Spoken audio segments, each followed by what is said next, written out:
Bom, acho que o Lamarck fez uma fala muito interessante, porque une o sonho à prática, né? E esses nossos gestores, eles vivem isso o dia a dia. Não deixam de sonhar, mas tem que responder no dia a dia a demandas que vai desde um desabamento, um alagamento, a coisas de políticas públicas mais gerais. A gente tem muito orgulho de ter o primeiro prefeito de capital da rede na Amazônia, em Macapá. Nosso grande querido companheiro, jovem prefeito Clécio, quem eu passo a palavra. Obrigado, Serginho Grosso. Opa, Pedro Ivo. Tá igualzinho, um pouquinho mais forcinho. Gente, bom dia. Bem mais baixo. Bom dia, bom dia.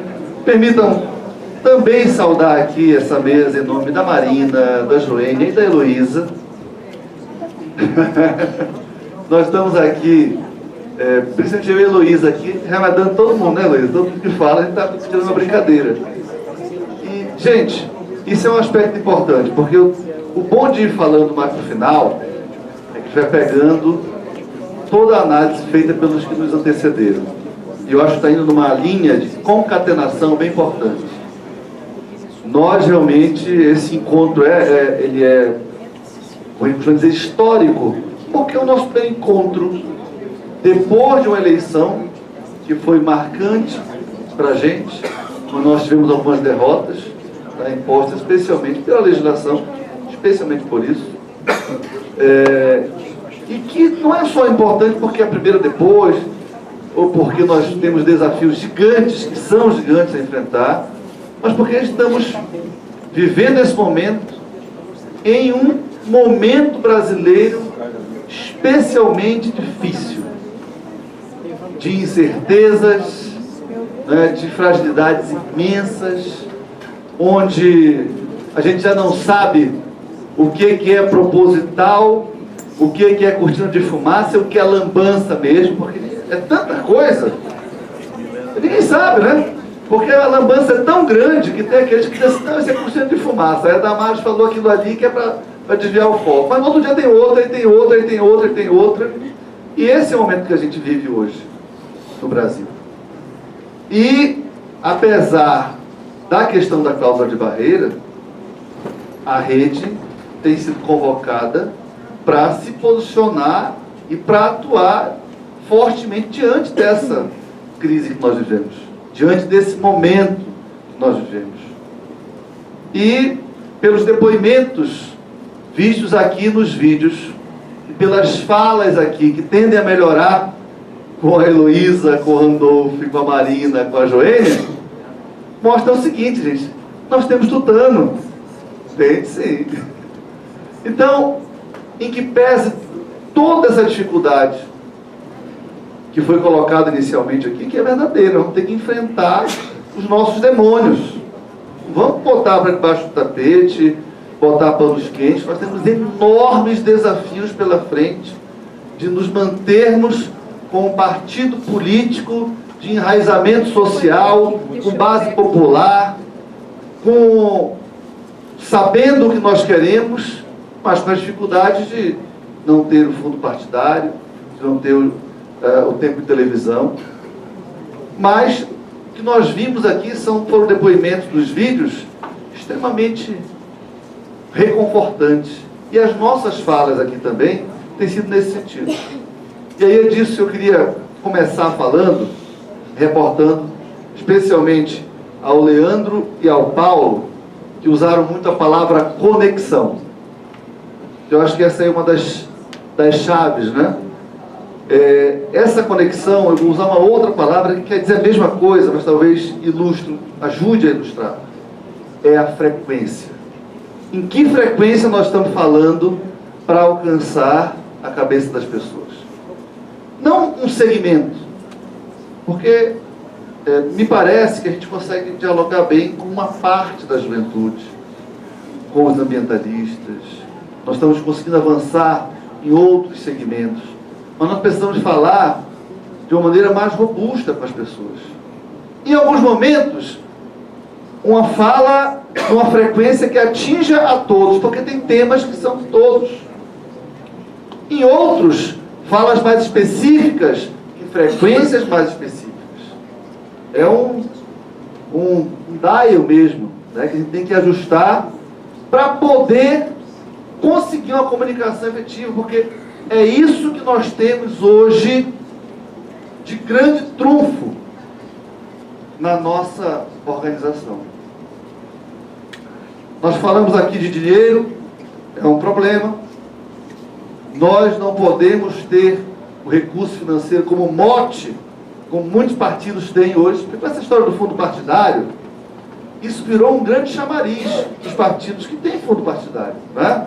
E aí, para atrair candidaturas, o candidato quer saber quanto o fundo partidário vai dar para ele, quanto é que o cacique do partido vai dar para ele, porque tem um fundo lá de 15 milhões, 20 milhões, 30 milhões, 50 milhões, ele quer saber quanto vai ser para a candidatura dele, lá para vereador, para deputado estadual, para deputado federal. Nós não teremos isso. Mas nós também não podemos negligenciar, nós temos que encontrar alternativas criativas para ter alguma coisa de recurso, porque nós precisamos nos movimentar. É até uma brincadeira que eu tiro quando algumas pessoas vêm para conversar com a possibilidade de serem candidatos. Aí eu digo, tem que conversar lá com o Emílio. Cadê o Emílio? Está por aqui. Tem que conversar lá com o Emílio. Porque geralmente surge essa conversa, né? Quanto é que vocês vão poder ajudar na minha campanha? Minha campanha vai custar tanto e tal. Aí eu conto a história que aconteceu comigo, que foi verdadeira. E não é reclamação não, mas a rede deu 5 mil reais, não foi para a nossa campanha em 2016. Aí por uma... Vocês são uma conta de tesoureiro. Aí... o valor é pouco, mas a piada é boa. A rede mandou 5 mil, né? Aí quando chegou no final, por um erro nosso, estava vacilando, sobrou 14 mil. Ela teve que devolver para a rede. Foi um investimento bom. Então, o que eu quero dizer com isso? Seu fundo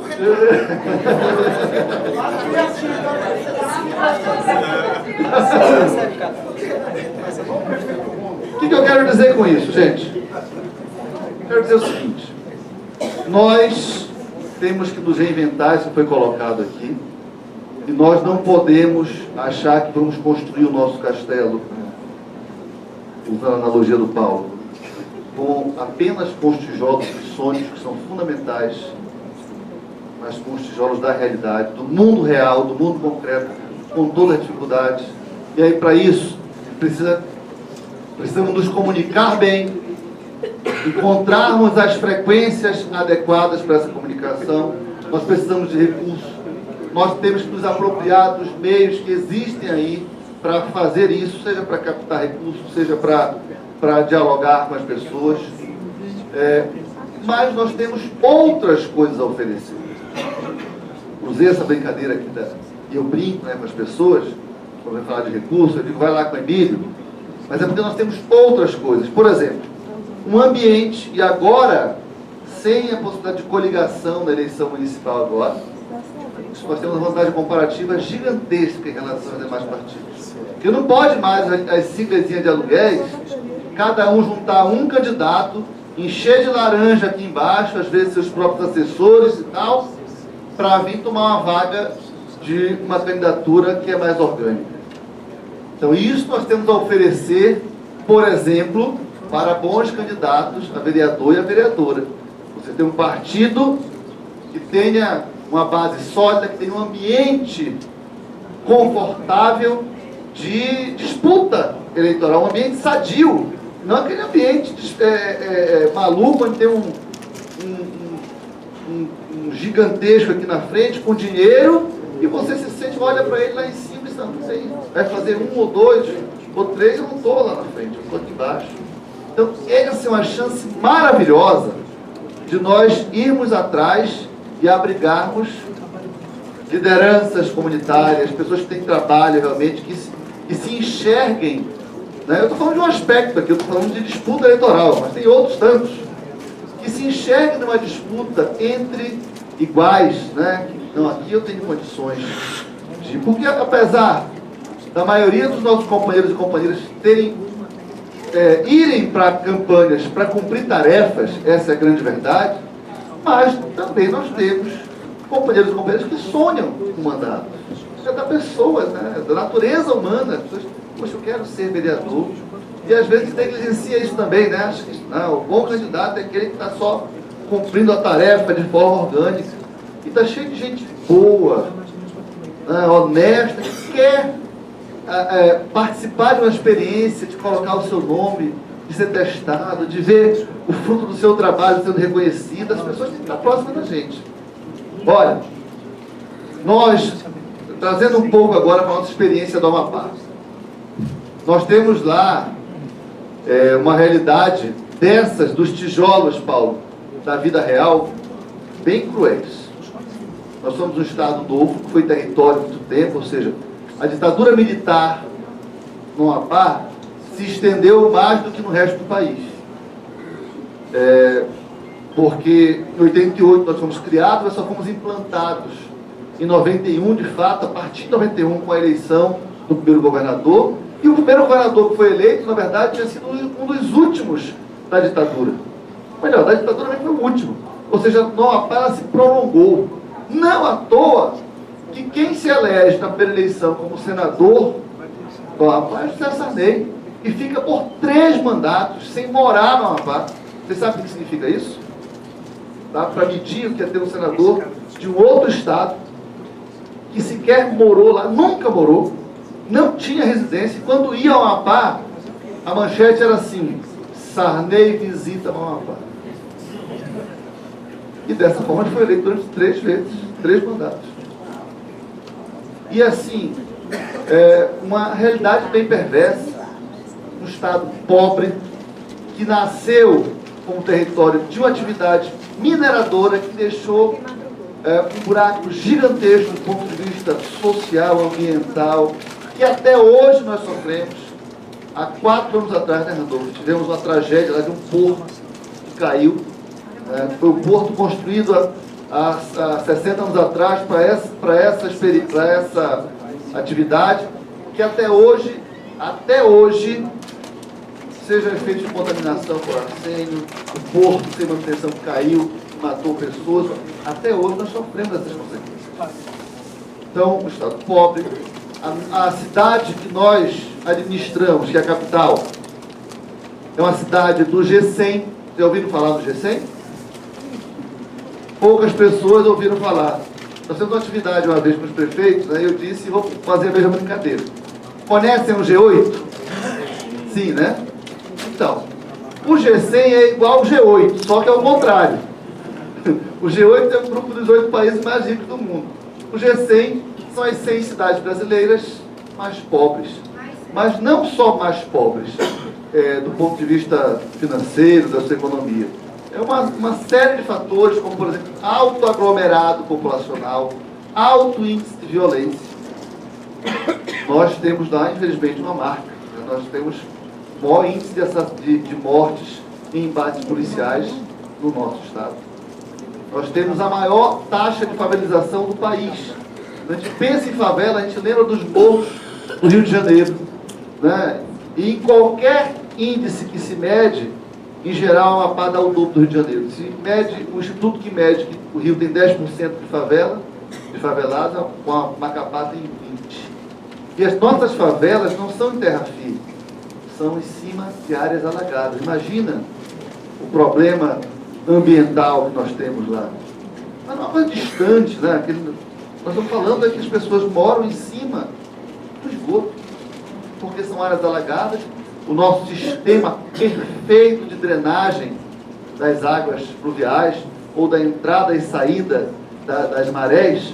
Então, a nossa população mais pobre, especialmente a ribeirinha, que vem para a cidade, ela vai se alojando em cima dessas áreas, nas áreas periféricas, e montando palafitas sem nenhum tipo de saneamento, jogando o esgoto diretamente debaixo das suas casas. Enfim, é um cenário de muita dificuldade. 20% da população da capital do estado moram em áreas de reação. Então, lutamos contra forças gigantescas. E aí, eu falo disso, dessas questões, para dizer o quanto nós podemos avançar e o quanto, mais do que os mandatos em si, mas a prática dos nossos mandatos podem alterar a realidade. O Randolfo já tinha sido deputado estadual por 2 mandatos, fez um mandato brilhante e perdemos a eleição por conta de consciente eleitoral. O Randolfo ficou sem mandato e em 2010 nós iremos apostar na eleição do Randolfo para o Senado. E era aquela eleição, ninguém acreditava, absolutamente ninguém. Eu já não lembro exatamente se era 2%, se era 5%, mas era mais ou menos isso, né? 2%. O Randolfo já era conhecido, era querido, era destacado, mas no Senado as vagas estavam certas.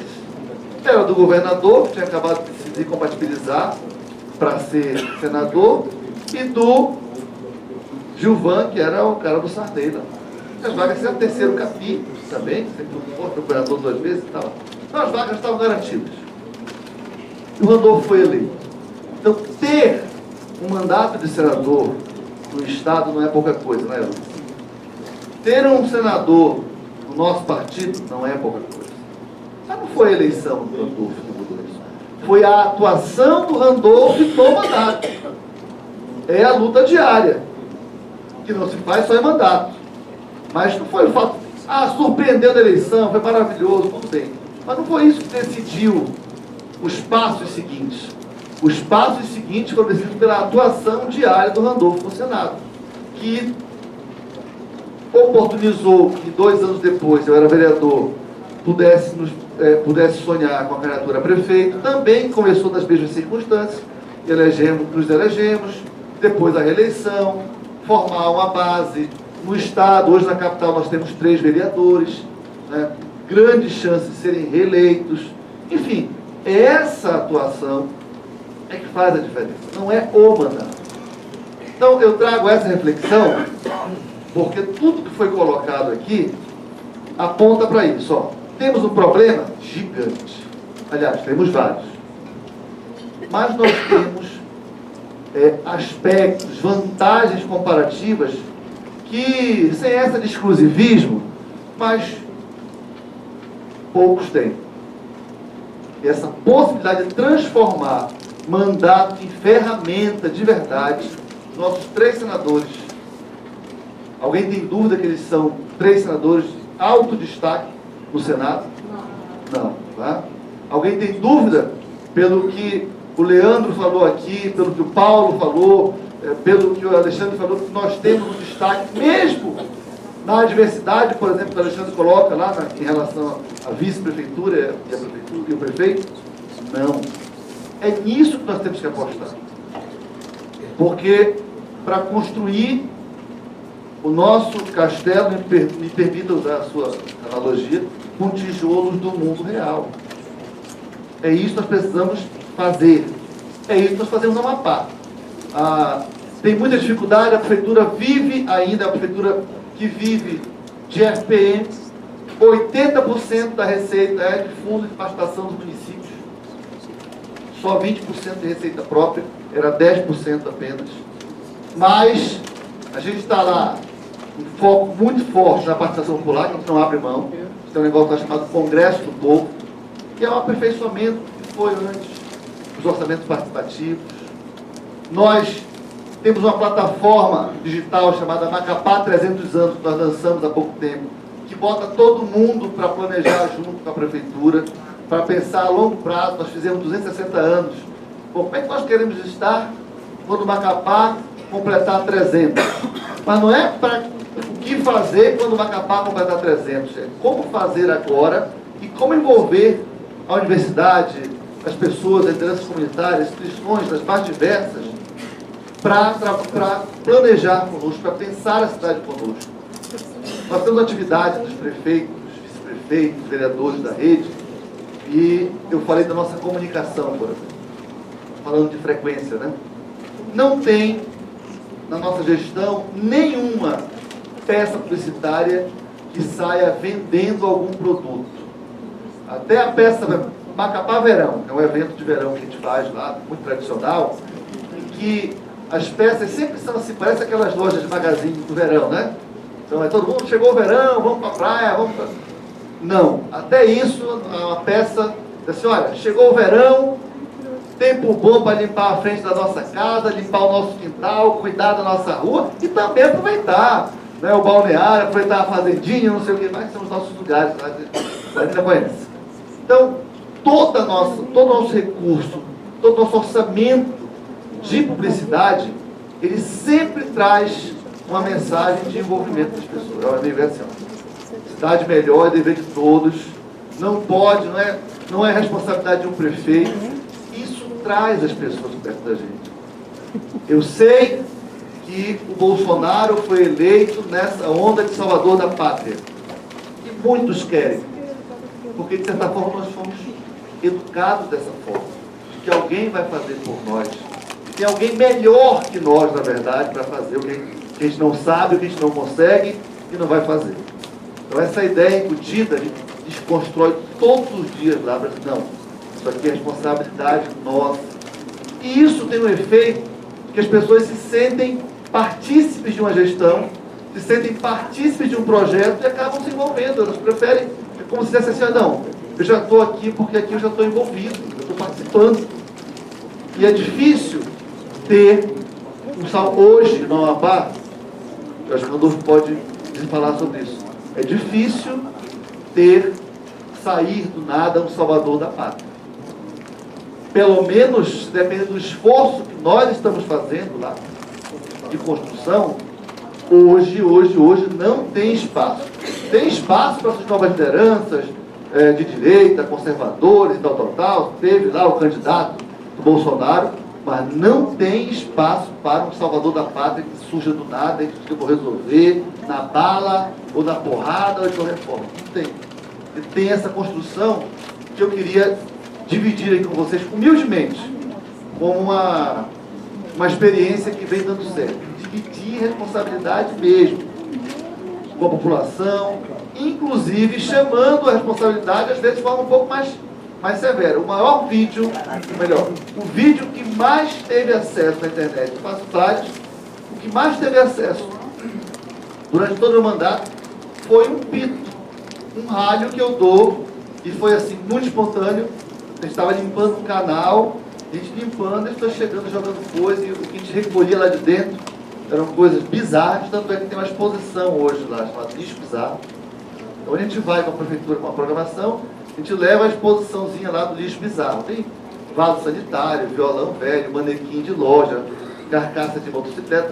Tem aqueles que são os campeões, né? Colchão, sofá, máquina de lavar, que são jogados nos canais.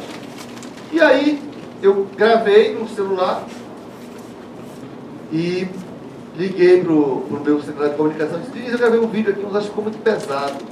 Dá uma olhada aí, vê como é que faz e tal. Ele olhou e postou imediatamente. Foi o vídeo com maior repercussão, maior acesso, compartilhamentos, comentários.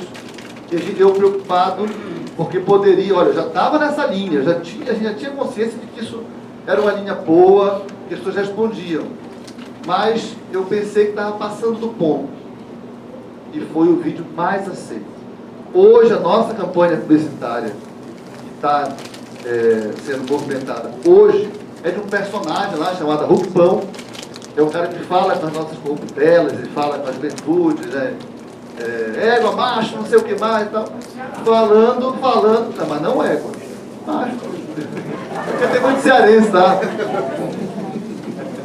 Então, uma campanha desse jeito, né? Chamando a atenção. Isso tem funcionado e a gente tem conseguido combater esse tipo de pobreza, que é também um tipo de pobreza a qual nós fomos submetidos, com esse comprometimento. Então, eu vejo que essa é uma das linhas que a gente pode seguir.